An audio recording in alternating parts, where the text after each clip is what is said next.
Hi all, ನಮಸ್ತೆ.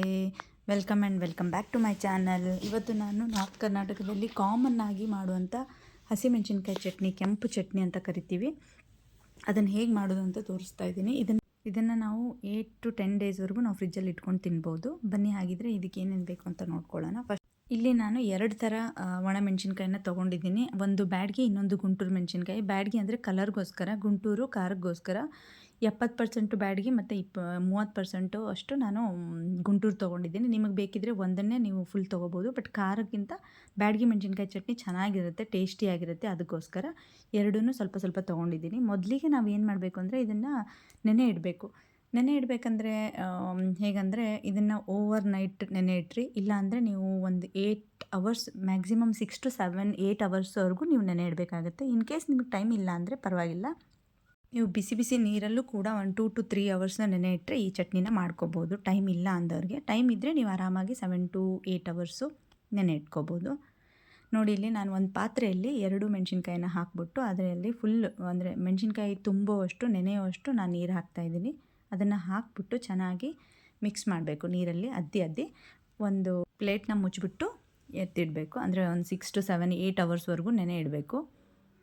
ಅದಾದಮೇಲೆ ನೋಡಿ, ಒಂದು 7, 8 ಅವರ್ಸ್ ಆದಮೇಲೆ ಇದು ಎಲ್ಲ ಹಿಂಗಾಗಿದೆ ಅಂದರೆ ನೆಂದಿದೆ. ಮೊದಲೆಲ್ಲ ಡ್ರೈ ಇತ್ತಲ್ಲ, ಈಗ ನೀರೆಲ್ಲ ಹಿಡ್ಕೊಂಡು ಹಸಿ ಎಲ್ಲ ಆಗಿದೆ, ನೆಂದೋಗಿದೆ, ಉಬ್ಬಿ ಬಂದಿರುತ್ತೆ.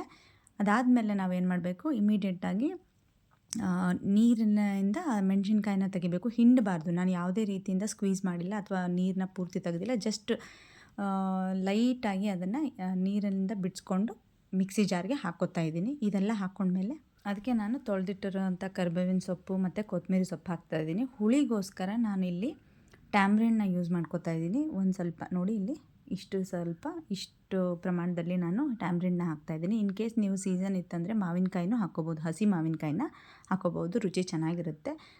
ಅದ್ರ ಜೊತೆಗೆ ನಾನು ಘಮ ಬರೋಕ್ಕೆ 2 ಸ್ಪೂನಷ್ಟು ಜೀರಿಗೆ ಹಾಕ್ಕೊಂಡಿದ್ದೀನಿ ಮತ್ತು ಕಲ್ಲುಪ್ಪು ಹಾಕ್ಕೊಂಡಿದ್ದೀನಿ ನಾನಿಲ್ಲಿ. ನೀವು ಬೇಕಿದ್ರೆ ಪೌಡ್ರ್ ಉಪ್ಪನ್ನು ಹಾಕ್ಕೋಬೋದು. ಕಲ್ಲುಪ್ಪು ಹಾಕ್ಕೊಳ್ಳೋದ್ರಿಂದ ಟೇಸ್ಟು ಇನ್ನೂ ಚೆನ್ನಾಗಾಗುತ್ತೆ, ಸ್ಪೆಷಲಿ ಈ ಥರ ಹಸಿ ಚಟ್ನಿಗಳಿಗೆಲ್ಲ.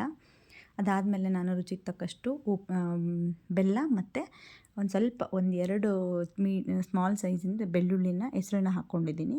ಇದೆಲ್ಲ ಆದಮೇಲೆ ನಾವು ಮಿಕ್ಸಿಗೆ ಹಾಕ್ಕೋಬೇಕು. ಸೊ ನೋಡಿ, ಇಲ್ಲಿ ಮಿಕ್ಸಿಗೆ ಹಾಕ್ಕೊಂಡ್ಮೇಲೆ ಈ ಥರ ರುಬ್ಬಬೇಕು. ನಾನು ಯಾವುದೇ ನೀರನ್ನ ಆ್ಯಡ್ ಆನ್ ಮಾಡಿಲ್ಲ. ಅದರಲ್ಲಿ ಏನು ಹಿರ್ಕೊಂಡಿತ್ತು ಅದೇ ನೀರು ಇದರಲ್ಲಿ ಸಫಿಷಿಯೆಂಟ್ ಆಗಿದೆ. ಇನ್ ಕೇಸ್ ನಿಮ್ಗೆ ಏನಾದರೂ ಜಾಸ್ತಿ ಡ್ರೈ ಅನಿಸಿದ್ರೆ ನೀವು ಹಾಕ್ಕೋಬೋದು, ಏನು ತೊಂದರೆ ಇಲ್ಲ. ಇದು ನೀವು ಹಾಗೆ ಮಾಡಿಕೊಂಡು ಹಾಗೆ ತಿನ್ಬೋದು, ನಾರ್ಮಲ್ ಒಗ್ಗರಣೆ ಕೊಟ್ಕೊಂಡು. ಆದರೆ ನಾನು ಇಲ್ಲಿ ಏನು ಮಾಡ್ತಾಯಿದ್ದೀನಿ, ಒಂದು 10 ಡೇಸ್ವರೆಗೂ ನಾವು ಫ್ರಿಜ್ಜಲ್ಲಿ ಇಟ್ಕೊಳ್ಳೋದ್ರಿಂದ ಈ ಥರ ನೀವು ಒಗ್ಗರಣೆ ಕೊಟ್ಟು ನೋಡಿ, ಅದು ಟೇಸ್ಟ್ ಇನ್ನೂ ಚೆನ್ನಾಗಿರುತ್ತೆ. ಫಸ್ಟು ಒಂದು ಪಾತ್ರೆಯಲ್ಲಿ ಎಣ್ಣೆ ಮತ್ತು ಜೀರಿಗೆ, ಸಾಸಿವೆ ಹಾಕ್ಕೊಂಡು ಹಿಂಗೆ ಹಾಕ್ಕೊಂಡಿದ್ದೀನಿ. ಇದಕ್ಕೆ ನಾನೇನು ಮಿಕ್ಸಿಯಲ್ಲಿ ಹಾಕ್ಕೊಂಡಿದ್ನಲ್ಲ ಚಟ್ನಿನ, ಆ ಹಸಿ ಚಟ್ನಿನ ಇದರಲ್ಲಿ ಹಾಕ್ತಾಯಿದ್ದೀನಿ. ಅಂದರೆ ನಾವು ಹಾಗೆ ಹಾಕಿರ್ತೀವಲ್ಲ ಮಿಕ್ಸಿಗೆ, ಅದರಿಂದ ಹಸಿ ವಾಸನೆ ಜಾಸ್ತಿ ಇರುತ್ತೆ. ಅದು ಒಣಮೆಣಸಿನ್ಕಾಯಿ ಚಟ್ನಿದು ಹಸಿ ವಾಸನೆ ಹಾಗೆ ಇರುತ್ತೆ.